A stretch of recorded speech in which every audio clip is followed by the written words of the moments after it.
bahwasanya teman-teman di dalam ini semuanya berproses bersama untuk menjadi orang yang berkualitas ke depannya. Selamat malam, selamat datang di podcast HMP Ilmu Kesehatan Masyarakat Universitas Nusa Cendana. Nah, ini merupakan podcast kedua kita. Pada podcast kedua kita ini, kita mau membahas tentang unit kegiatan mahasiswa yang khususnya itu UKM Kerohanian yang ada di FKM. Khususnya di Prodi Ilmu Kesehatan Masyarakatnya, saya ingin memperkenalkan diri. Nama saya Isyani Swada Dahlan, bisa disapa Isyani, di HMP IKM sendiri sebagai sekretaris bidang 2. Lalu di sini saya akan menjadi host untuk memimpin diskusi kita pada malam ini. Pada Zoom meeting kali ini, kita dihadiri oleh kakak-kakak dari UKM, Kerohanian Islam dan Kerohanian Kristen Protestan. Mungkin saya sapa dulu terlebih dahulu Kak John dari UKM Kristen Protestan. Halo, selamat malam Kak. Selamat malam. Mungkin bisa langsung saja teman-teman yang belum kenal, ini adalah Kak Jonadu sebagai ketua dari UKM Kristen Protestan. Mungkin Kak Jon boleh memperkenalkan diri lebih dalam, seperti biasa, tak kenal maka tak sayang. Silakan Kak. Oke, baik, terima kasih. Perkenalkan saya John Adu, mahasiswa semester 7. Saya adalah ketua dari unit kerohanian mahasiswa Kristen di FKM Mondana. Mungkin perkenalkan singkatnya demikian. Terima kasih. Baik, terima kasih. Lalu selanjutnya kita ke Kak Alrido sebagai ketua dari UKM Kerohanian Islam. Silakan Kak memperkenalkan dirinya. Ya, baik, terima kasih, moderator. Selamat malam. Perkenalkan, nama lengkap saya Alrido Raihan Erlangga Purkanto. Nama panggilan saya Rido. Saya berkuliah di program studi psikologi sama dengan saudara John Adu di Mondana. Saya juga semester 7 sekelas sama John. Jadi dalam UKM ini saya menjabat sebagai ketua UKM Kerohanian di FKM Mondana. Terima kasih. Ya baik, sekarang sudah kenal ya dengan kakak-kakak ini yang sebagai tamu kita pada Zoom meeting kali ini. Nah, sekarang ini kan masa pandemi, kita juga tidak ke kampus dan lebih banyak bertatap muka di rumah. Dan juga mungkin teman-teman juga banyak yang tidak tahu kalau di FKM sendiri ini ada UKM Kerohanian. Jadi UKM ini seperti tenggelam di antara organisasi-organisasi lain yang ada di kampus. Nah, dan juga di FKM sendiri kita tahu bahwa kita tuh datang dari berbagai latar belakang keagamaan yang berbeda, dan juga pelajaran agama yang ada di kampus itu hanya dapat 1 semester, tidak seperti pada saat kita di SD, SMP, atau SMA yang setiap semesternya itu ada pelajaran agama. Nah, kebetulan ada kakak-kakak di sini, mungkin ini sebagai satu ajang untuk memperkenalkan UKM ini kepada teman-teman yang ada di FKM, untuk lebih mengenal lagi UKM ini seperti apa. Mungkin kita masuk kepada perkenalan organisasi UKM ini. Mungkin kita mulai dari Kak John, silakan memaparkan apa sih sebenarnya itu UKM Kerohanian Kristen dan tupoksinya. Silakan Kak. Oke, baik. Jadi kalau bicara soal UKM Kerohanian Kristen, kami sendiri berada di bawah BEM dan tugas kami sendiri sebagai wadah di mana teman-teman yang beragama Kristen atau Kristen Protestan untuk bertumbuh baik secara keilmuan namun juga secara keagamaan mereka.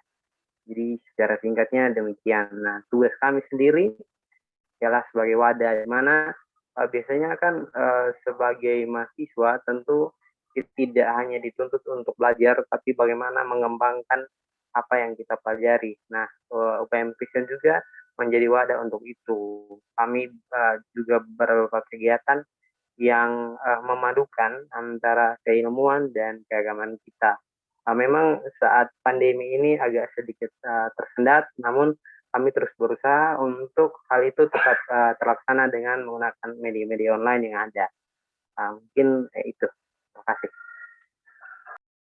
Baik, terima kasih atas penjelasannya.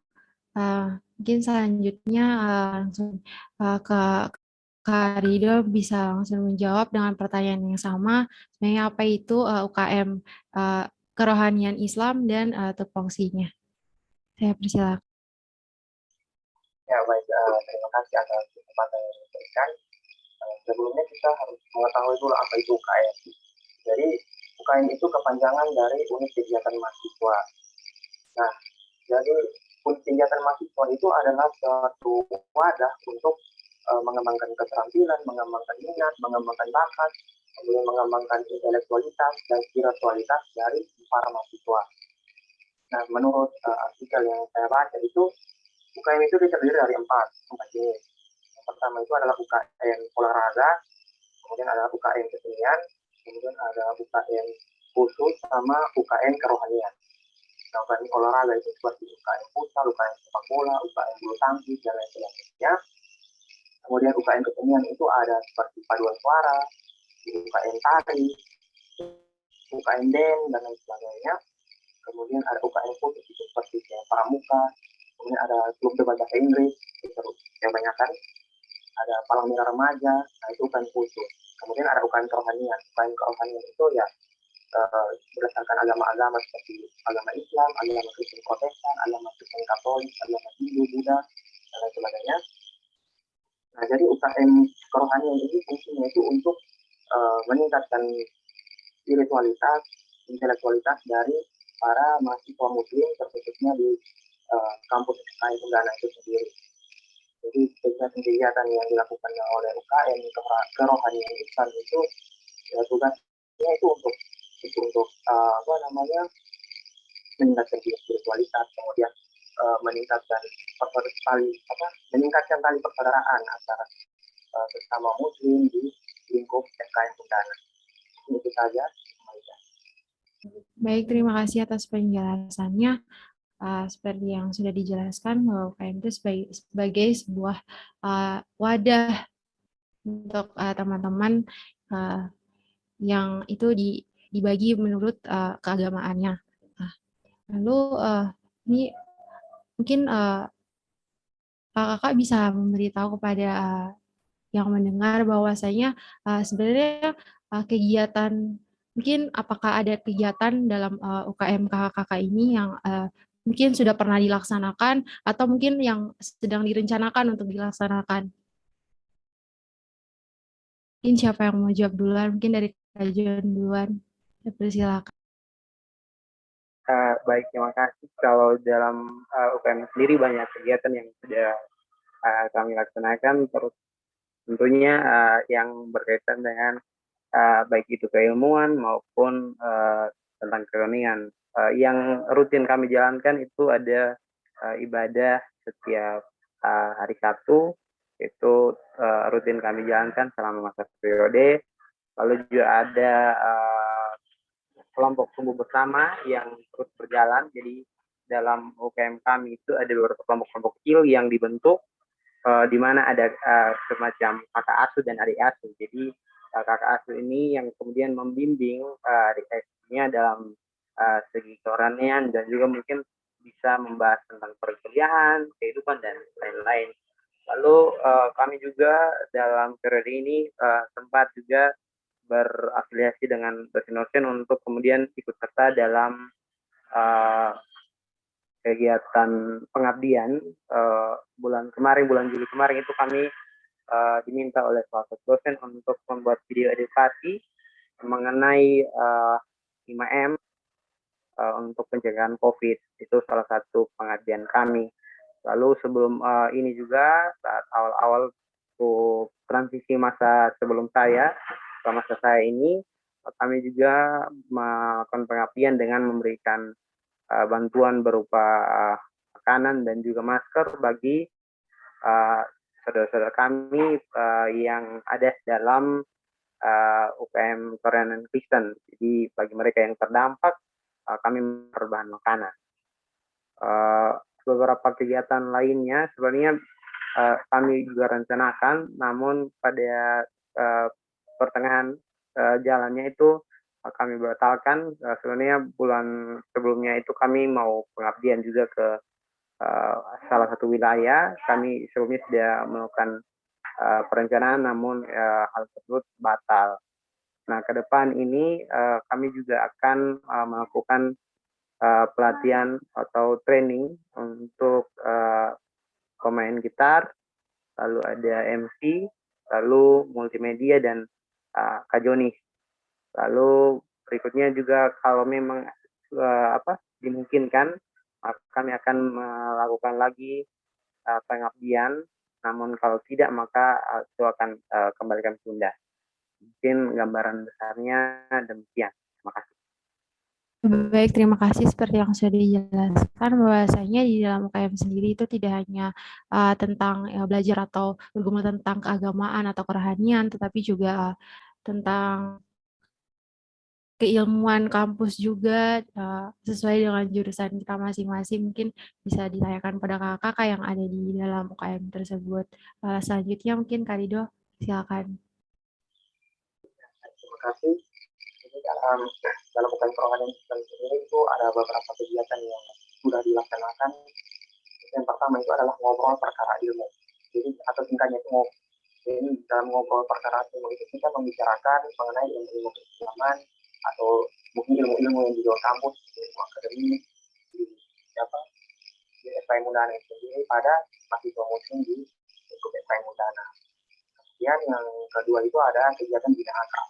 Nah, kegiatan bina akrab ini dia berfokus pada mahasiswa-mahasiswa baru, khususnya mahasiswa muslim yang baru masuk di kampus FKM Undana.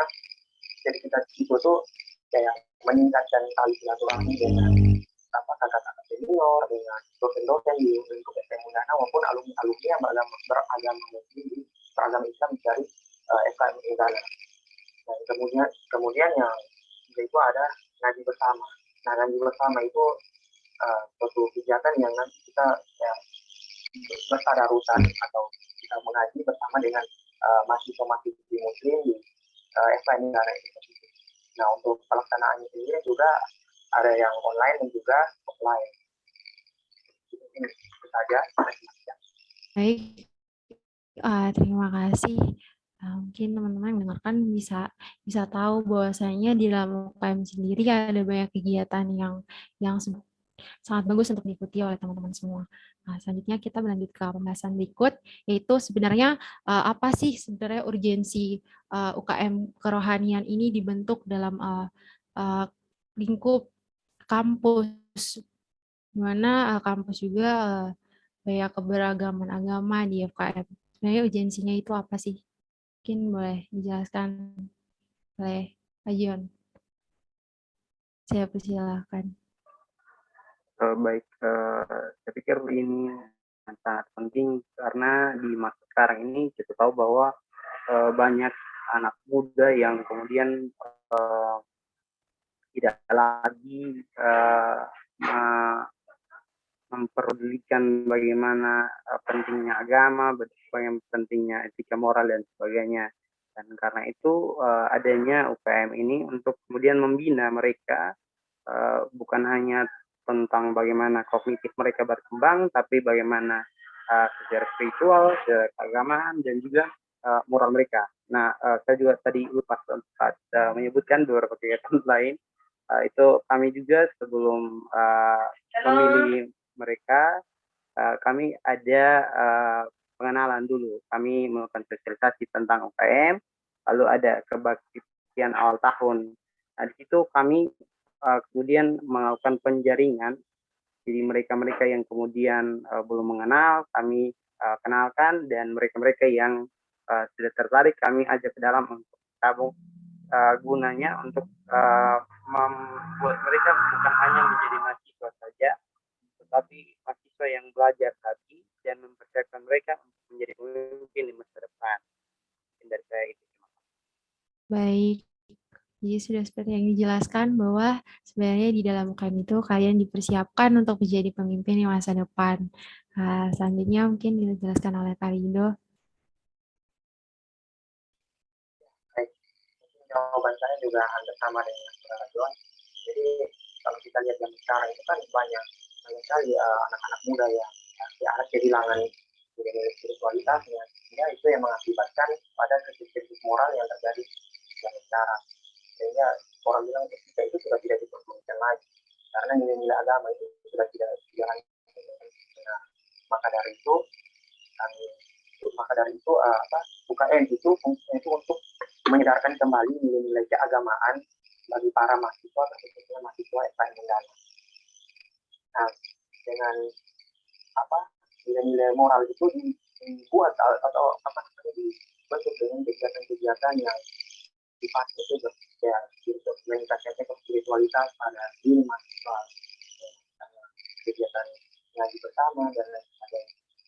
Jadi memang urgensi dari UKM itu sangat penting karena itu meningkatkan nilai spiritualitas mahasiswa khususnya, dan juga itu juga meningkatkan nilai-nilai moralitas di zaman sekarang pada diri seorang mahasiswa. Baik, terima kasih Kak Rido. Itu ya teman-teman, bahwasanya urgensi dari UKM kerohanian ini sebagai tempat di mana teman-teman tidak hanya dibina di kampus itu, tidak hanya serta-merta belajar tentang keilmuan jurusan yang dipilih, tapi juga teman-teman dibina secara kerohaniannya. Kita beralih ke pertanyaan terakhir, itu adalah sebenarnya harapan kakak-kakak ini terhadap UKM kerohanian ke depannya ini seperti apa? Apakah UKM ini semakin berkembang, dikenal oleh seluruh mahasiswa FKM itu bisa mengikuti dan berpartisipasi dalam setiap kegiatan yang ada di dalam UKM itu sendiri, atau seperti apa? Mungkin Kak John, silakan. Tentu terus berjalan, bukan hanya kita memikirkan bagaimana prosesnya, tapi bagaimana setelah mereka dari sini, mereka dari kampus, mereka terus ada dalam pelayanan, terus ada dalam misi mereka untuk terus menjaga apa yang sudah mereka pelajari. Jangan sampai kemudian mereka hanya belajar di sini tapi tidak menerapkan. Jangan sampai mereka hanya sekedar hadir saja tapi tidak tahu apa fungsinya, apa gunanya kita belajar di sini. Harapannya berhubung sekarang COVID masih sulit ditangani, kan berharap mahasiswa tidak menjadi bosan, tidak menjadi jenuh untuk ada dalam UKM. Karena yang kami temukan memang banyak kasus seperti itu. Tapi kami terus berupaya, berharap juga untuk mahasiswa kembali bersemangat untuk ada dan terus bertumbuh dalam UKM. Demikian. Baik, terima kasih. Selanjutnya Kak Dio, silakan. Baik. Mungkin harapan dari kakak sendiri untuk UKM itu berkembang lagi ke depannya, semakin menjadi organisasi yang menumbuhkan karakteristik mahasiswa kepada nilai-nilai keagamaan, tentunya menumbuhkan nilai-nilai karakteristik mahasiswa agar menjadi orang-orang yang berkualitas di masa yang akan datang. Mungkin itu harapan dari saya. Baik, terima kasih semuanya atas partisipasinya. Kakak-kakak sudah hadir bersama kami dalam podcast kali ini. Seperti yang sudah disampaikan oleh kedua kakak sebelumnya, bahwasanya teman-teman di dalam ini semuanya berproses bersama untuk menjadi orang yang berkualitas ke depannya. Tetapi tidak saja untuk tidak saja habis di dalam UKM atau tidak saja habis bersama teman-teman sama berproses, tapi juga tetap beramal dan mempertahankan apa yang dipelajarinya untuk kedepannya dan selama masa hidupnya. Terima kasih Kak Rido sudah meluangkan waktu, Kak Jen juga sudah meluangkan waktu bersama kami di dalam podcast episode 2 kami. Terima kasih kakak-kakak sudah meluangkan waktu bersama kami. Terima kasih banyak. Selamat malam, sukses selalu, selamat beraktivitas. Terima kasih Kak Jon. Selamat malam, terima kasih. Rido. Terima kasih Rido.